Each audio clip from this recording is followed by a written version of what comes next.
Sonic the Hedgehog was the birth of a franchise and very successful for a brand new IP. Sonic was basically that new nigga on the block, you feel me? And Sega's marketing clearly worked because Sonic sold very well and them niggas at Sega and Nintendo took shots at each other during the console wars. It was really looking like Bloods versus Crips out here, bro, but it was Sega versus Nintendo. You were either Team Sonic or Team Mario and you couldn't play both sides. Since Sonic the Hedgehog was a success, and them niggas at Sega knew they had to capitalize and let Sonic Team cook up a sequel, they did just that. Sonic Team, in collaboration with Sega Technical Institute, published for the Sega Genesis, which would be considered to be one of the greatest 2D platformers of all time. November 21st, 1992, Sonic the Hedgehog 2 was the return of an icon.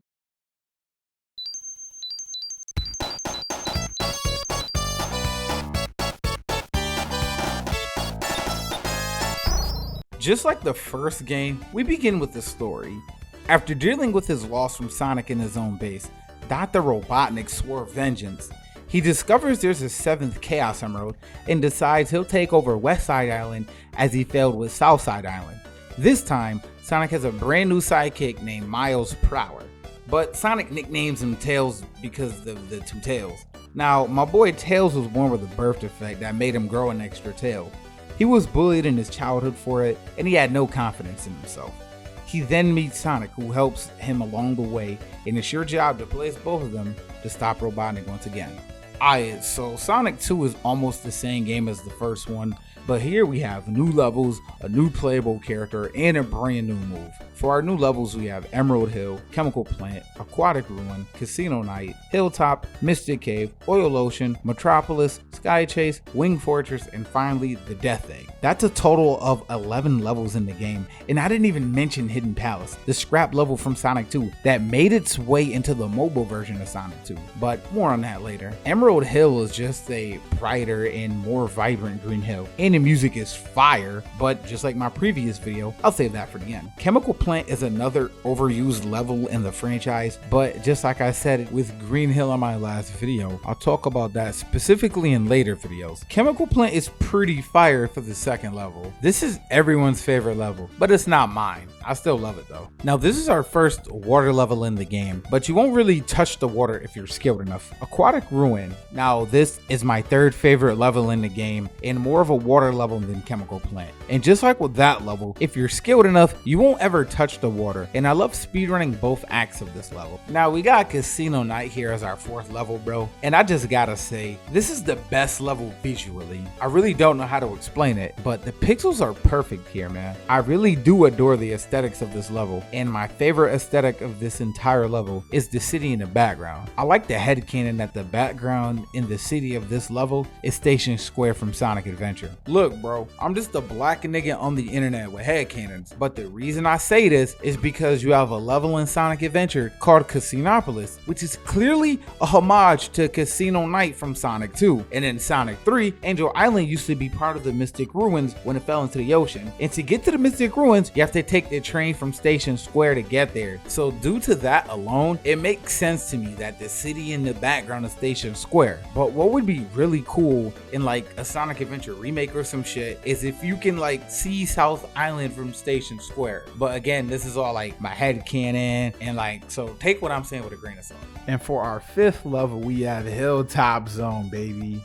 This is my favorite level in the game. To me personally, this is where the game just peaks. Just like Casino Night, this is the second best looking level in this game for me. Hilltop may seem like Blue Emerald Hill, but it feels more than that to me personally. I even like the lava in this level, as I think it's a neat addition. Take notes, Marble Zone. This is how you do a lava level. And the music for this level makes Hilltop feel like a vibe. But again, I'll gush over the music later. The levels after this one aren't that bad, but they aren't Hilltop.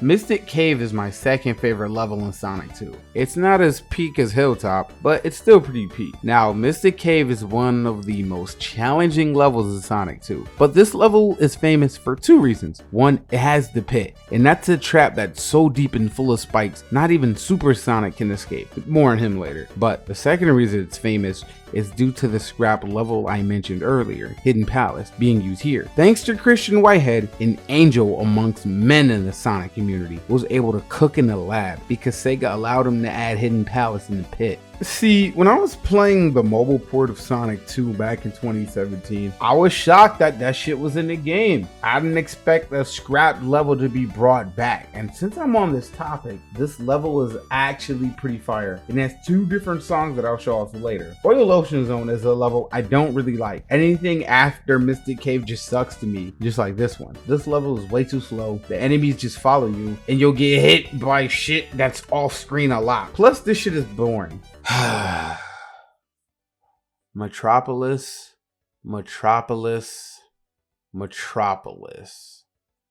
What can I say? Well, for starters, this level can eat my dick because the enemies here are placed so unfairly. The level design here is just straight bullshit. But you know, I guess it makes sense because it's Robotnik's lair. So you have shellcrackers, which are placed under an incredibly low ceiling, and you won't be able to hit most of them because of the fucking hitbox. It's like fuck Asterons, which can fuck off because if you so much as breathe in their direction, you'll get hit. And more often than not, you'll get knocked off this screw platform that you need to run on to progress through the levels. And the worst part about these enemies is that they hide in the walls, so you can't really hit them. Dog, they don't even begin to compare to the worst enemy in this level, the Slicers. Bro, I hate these niggas. These niggas will make sure your ring count will never go above 1. But to top off the icing on this badly done cake, this level pulls a Sonic one has a third act. The only level in the game, by the way. In my last video, I mentioned the Classic Collection, which was my exposure to the classic games in 2011, besides Sonic CD, which I first played in 2012. I was playing this level on my DSi back in the day, and when I got to Act 3, I just gave up. I couldn't beat the game past this level. I was 13 years old and I rage quit playing this level. I got to the boss and I kept dying. In high school, when I was 18, I eventually got to that level again in the mobile port of Sonic 2, and I actually beat it. I felt 13-year-old me high-fiving 18-year-old me.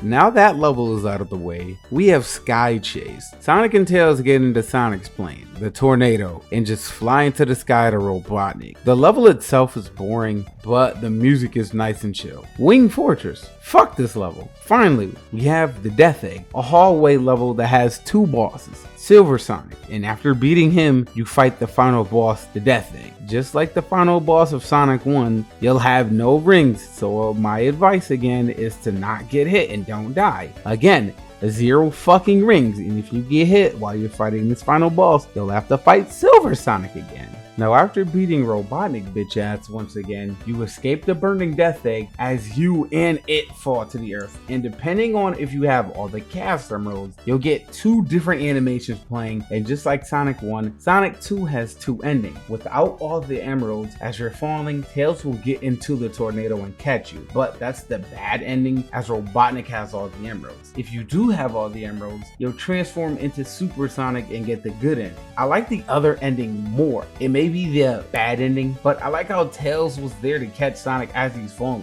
You even see this illustration of Tails looking up at the sky and everything. He comes to save Sonic life, as Sonic was helping Tails save South Island. That's Tails' home. He was born on South Island. Now the controls are basically the same, but Sonic Team did give my boy Sonic that new move called the Spin Dash. See, Sonic 1 was criticized for not being able to go fast all the time, so they just gave him the Spin Dash.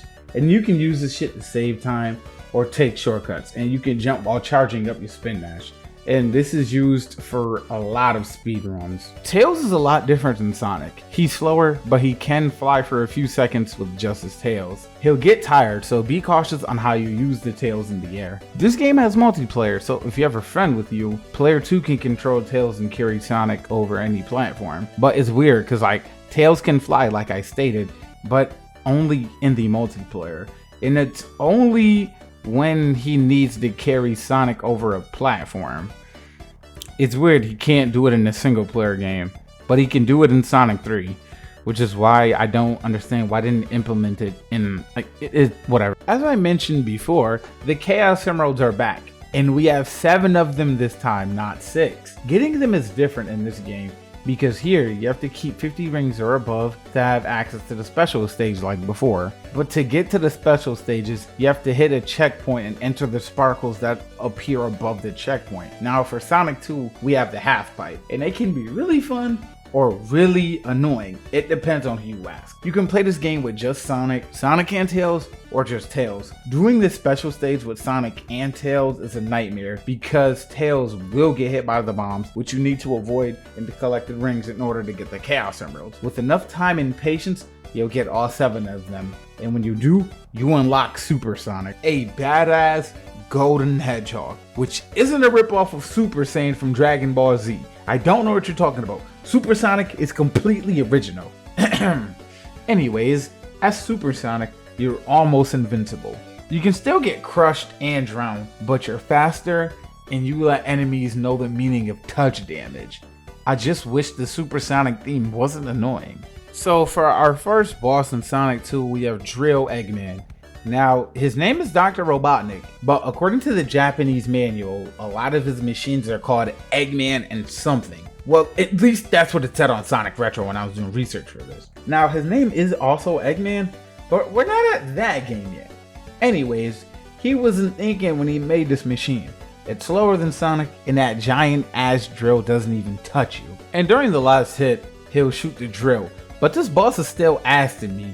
I didn't even bother going into detail because in my opinion, it's not worth it. Almost all of the bosses are just kind of mid. I mean, just look at the one in Aquatic Ruin. It's like he gave up. My guy, that hammer isn't hitting anyone. What made you think this was a good idea? Now, it's been stated that he has an IQ of over 300, but IQ of 300 my dick. I think Sonic 1 has better bosses. The only bosses worth talking about are 3 of them. Barrier Eggman, Silver Sonic, and the Death Egg. Now, Barrier Eggman has you jumping from 3 different platforms with spikes on opposite sides. On the ceiling is an incredibly slow moving laser eye that needs to be hit 8 times to be destroyed. The catch is, it begins closed.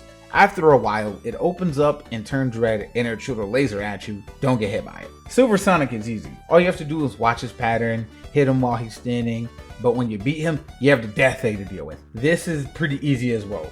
All you have to do is just stand in a corner, wait for him to drop on you, move out of the way, and hit him. Just rinse, repeat, and just like last time, he's folded. Tails catching Sonic helped form an unbreakable bond that basically turned them into brothers. Tails catching Sonic shows us the true meaning of friendship.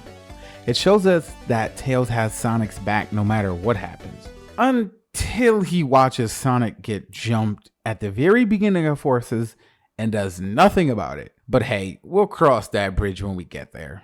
Just like with Sonic GT and Sonic 1, we have music to cover. Without no time to waste, this is the OST to Sonic the Hedgehog 2.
Now, just like with Sonic 1, before I share my closing thoughts, I'm going to show you the best versions of Sonic 2 you can play right now. This is how it'll be when I get to the 3D games, where I'll show off the mods and that as well. Sonic 2 on Sonic Origins Plus. Just like with Sonic 1 on Origins Plus, it has the same quality of life features. Widescreen, 60 FPS, and again, if you have it on PC, you can mod it. Sonic 2 Absolute, which is a fan remake of Sonic 2, made by Team Forever, the same folks who made Sonic Forever, so it basically has the same features as Sonic Forever. So full widescreen support, full mod support, and 60 FPS at all times. All that good shit and more. Mighty and Ray in Sonic 2. Characters from the arcade game Sega Sonic the Hedgehog. And they didn't get to come back into the series until Sonic Mania Plus in 2018. A DLC for Sonic Mania. Now 2018 is when they were playable again. And sure, they had missing person posters in Sonic Generations, but they haven't been playable since that arcade game. Oh, and by the way, that arcade game was only in Japan and was released June 1st, 1993, which means it's been 25 years since they were playable. Bro, that's fucking crazy to me. Anyways, if you played Mania, they played just like how they did in that game, and if you didn't, I'll explain. Mighty has a hard shell, and while pressing the jump button in the air, he can perform a ground pound. His ground pound will protect him from spikes even when he has a shield, but in Mania he can break through spikes. Ray has the ability to fly over the level by pressing back and forward on the controller while in the air. It's just like the Cape Feather from Super Mario World. But unlike the Cape Feather, you don't need to run uninterrupted to fly. I like playing as Ray in his ROM hack. I said in my GT video that he was the best character in the game, and when I'll talk about Sonic Mania in the future, I'll let you know that he's the best character in that game, and he's the best character in his ROM hack. Real shit. Ray is that guy for real. This nigga can just fly forever, and if you become Super Ray, he just breaks the fucking game. Seriously, Sonic Team, if you're watching, just make a Ray the Flying Squirrel the game next time. Fuck Sonic, bro. Now the last ROM hack I'm gonna show y'all today is my personal favorite, Sonic Classic Heroes. I did show this off before in a different video about mods and ROM hacks, so go check that out if you haven't. In Sonic Classic Heroes, we have every level from Sonic 1 and Sonic 2. From Green Hill all the way to the Death Egg, this ROM hack is packed full of goodies. It's called Classic Sonic Heroes because in Sonic Heroes, you play as Sonic, Tails, and Knuckles at once, and just like Heroes, you can switch in between all three of the characters. Sonic has his abilities from Sonic 3 and Knuckles and Sonic CD. So the Insta Shield from 3NK and the Super PLO from CD. Tails can carry all three of these niggas at once, and Knuckles plays just like how he does in 3NK, but more on Knuckles in an upcoming video. You can even play as the Chaotix from Knuckles Chaotix, a game I never played, but I may in the future and possibly make a video on. Okay, so here we have Vector the Crocodile, Espio the Chameleon, and Charmy B. Vector can dash and climb walls. Espio can stick to the walls and is the fastest member of the team, but he's not as fast as Sonic. But they don't compare to what this little nigga Charmy can do. Bruh, this man is broken and can dash like Vector, but unlike him, Charmy can dash forever. This little nigga basically breaks the game, and that shit is dumb, bruh. Metropolis giving you a hard time? Well, tell it to eat a dick by playing as Charmy. Just be careful when fighting a boss, because the other two will take Robotnik's hitbox and you'll die. It happened to me a lot in Chemical Plant. I'm obviously leaving stuff out because I want you to try out this ROM hack for yourself. Sonic 1 gave birth to my favorite character in fiction, while Sonic 2 let niggas know that he was here to stay, and so was his little bro Tails. Sonic 2 is what got a lot of people into Sonic back in the day if they missed out on the first game. And if Sonic 2 didn't get you into Sonic, it was Sonic Adventure 2. That's my favorite 3D Sonic game, but I don't really like it. Sonic the Hedgehog 2 was the return of an icon, and basically an improvement from the first game in almost every area. The story, the gameplay, the music, and a new character to play as Tails the Fox. I say almost because the bosses were better in Sonic 1 in my opinion. But all great things must come to an end, and there's nothing else I can say about Sonic 2 other than it's peak, go play it. Now, as next time we will be talking about a classic game that has mixed feelings in the community. Next time we'll tackle Sonic CD. This has been Trey Shells, and I'll be signing out. So peace and stay awesome. Oh, and by the way, go watch Sonic 2. It was peak with the third movie on the way this year. That whole finna be fire. That shit about to be fire. That shit about to be gas. That whole about to be fire. I swear to God.